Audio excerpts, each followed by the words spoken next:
how would you evaluate where the DB room is at a couple weeks in spring ball so far? I think it's a constant work in motion. We got a lot of guys moving around, different positions, different body styles, but I feel like we got a better understanding of the whys this season, than opposed to last season. So, we got a lot of bodies. We feel like we got some guys that we can throw in right at different positions that give us some depth that we may not have had last year. I think last year, the depth was really more so who can execute. Now it's to the point where, hey, we all know how to execute the defense. Now who's the guys that's going to be making the plays for us, and that's where we've kind of grown to. You've got some new faces. Crandall out on the corner. What are you seeing from him? He seems to be getting a lot of run with that top group. I think everybody's moving around with the group. I think, I know you guys have limited time to see, but we got all the guys working with the ones, because I think sometimes, that's a little bit of a false reality that, you can go out there and dominate versus the third unit, right? But sometimes it's a little bit different when you're running out there against Trent Walker and those guys and the number one wide receiver. So we like to give everybody equal opportunity to go against different wide receivers so we can really get a good gauge on, where the skill set is and where the development is so far. So, you see a lot of different bodies like rolling in that first group because nobody really has a job just yet. But TJ primarily, man, obviously, I think he's more comfortable here on the West Coast, with people that probably he's been to high school with or played on 7-on-7 with. So I think he's comfortable, so he's playing a little bit better now. Obviously he's been in college, so, he understands how to install, he understands how to do things the right way in terms of get his body ready for practice. So, some depth and, what's really needed in that room. Maybe not in terms of the snap count, but more so the age or the maturity, with a lot of young bodies playing outside right now. Another new face is Trey, and what are you seeing from him, getting out of school early to come and be part of this? No, I think we had high hopes for Trey, kind of coming into this deal. We think his skill set, he has multi-positions. He plays some wide receiver. He could have very well been a Division I receiver at this level as well. So we feel fortunate, to have him, and he's been who we think he is, right? He's a kid that is confident in his skill set, yet he's humble, right, in his approach, which you always love that. He's been very coachable. He's got a 3.0 for his first quarter, and he's really not satisfied with that in terms of how he's working academically.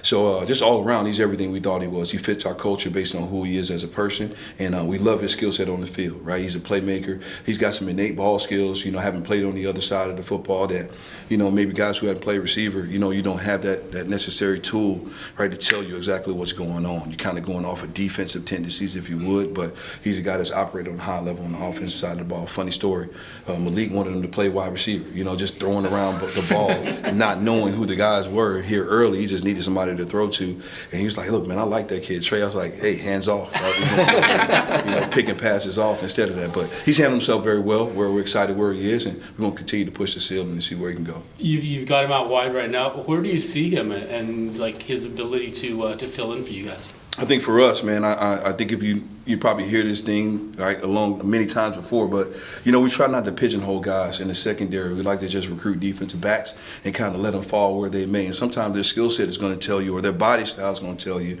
where they have to play. But for us, right, the nickel is a corner majority of the time, unless we got someone that has a safety matchup that has those skill sets, i.e. Tyrese Ivy, right? He's got some corner movements, but he's playing safety, so you can see him line up at nickel as well. So I think for the most part, right, the nickel position is basically a corner, right, playing out on the cut down X. So for us, we're looking for that type of guy.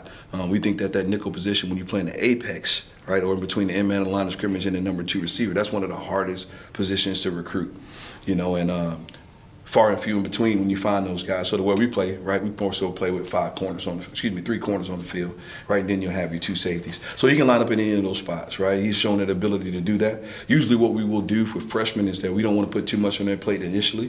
We would like them to find a home first and learn one position, right, and then be able to kind of branch off and play multi-positions. I broke my own rule this year and kind of started them all playing both. Coach Bray wanted to see him out there, and I took my hands off him a little bit and let him play specifically outside for a few days, and he started to make plays. So today he got a little bit of work inside too. So really just trying to manage his learning to make sure that we don't put too much on his plate, because at the end of the day he's probably supposed to be going to prom here, in a couple of weeks. So, we don't want to overload his brain, and we want to continue his development going forward as he is right now. With Coach Bray calling plays this year, how much does that open things up for somebody like yourself to focus on different areas? And I think I think that's a loaded question there. I think last year the what was in the room, right? But the whys weren't necessarily in the room. Sure. And I think it's hard to kind of, run someone else's defense without knowing the intent of every single call. So, I've been around some programs where, the head coach kind of keeps the temperature a little warm.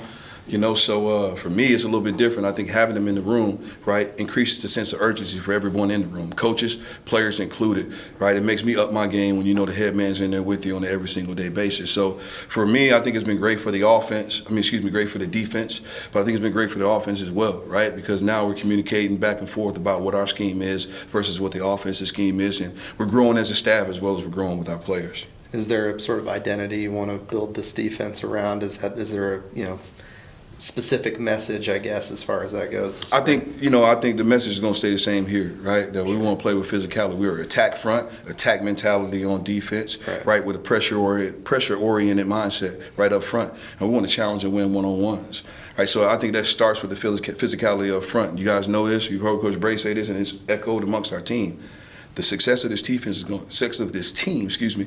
to go through the defense, right? So if we can play this game with physical edges, right, winning on top, right, and forcing guys to make plays.